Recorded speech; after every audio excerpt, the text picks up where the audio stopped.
సార్వత్రిక ఎన్నికల తర్వాత ఒడిశాలో రాజకీయం ఆసక్తికరంగా మారింది. ఇప్పటికే బీజేపీకి మద్దతును నిరాకరించుకున్న నవీన్ పట్నాయక్ ఇప్పుడు అత్యంత ఆసక్తికర పరిణామానికి తెరలేపారు.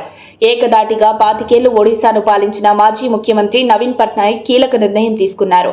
ఇండియాలోనే ఇది ఫస్ట్ టైం. ఇప్పటివరకు ఇలాంటి నిర్ణయం ఏ రాజకీయ నాయకుడు తీసుకోలేదు. అదే షాడో క్యాబినెట్. ఇటీవల జరిగిన ఒడిశా శాసనసభ ఎన్నికల్లో బీజేపీ 79 మంది ఎమ్మెల్యేలను గెలుచుకొని ప్రభుత్వం ఏర్పాటు చేసింది. 21 మంది ఎంపీలను గెలిచి క్లీన్ స్వీప్ చేసింది.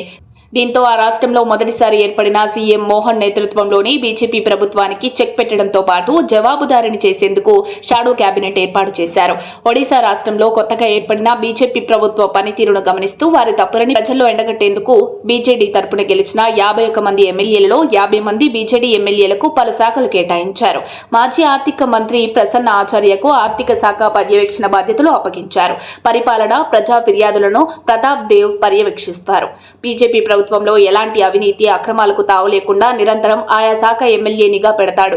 ప్రతి విషయాన్ని ప్రశ్నించి ప్రజలకు మంచి జరిగేలా చూస్తోంది ఈ షాడో క్యాబినెట్. ఈ నిర్ణయం విన్నాక చాలా మంది బీజేడీ అధినేత నవీన్ పట్నాయక్ ను మెచ్చుకుంటున్నారు. షాడో మంత్రివర్గానికి సంబంధించిన ఒక ఉత్తర్వును ఆ పార్టీ జారీ చేసింది. కాగా నవీన్ పట్నాయక్ ఏర్పాటు చేసిన ఈ షాడో క్యాబినెట్ ప్రభుత్వ అధికారిక సంస్థ కాదు. అలాగే ఎలాంటి అధికారాలు ఉండవు.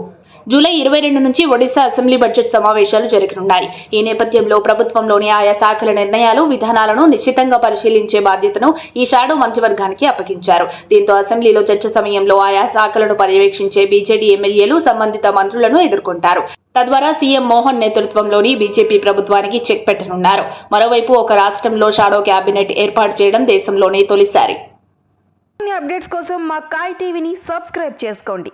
మా వీడియో కనుక మీకు నచ్చినట్లయితే లైక్ చేయండి, షేర్ చేయండి. మీ విలువైన అభిప్రాయాలను కామెంట్ బాక్స్లో తెలియజేయండి.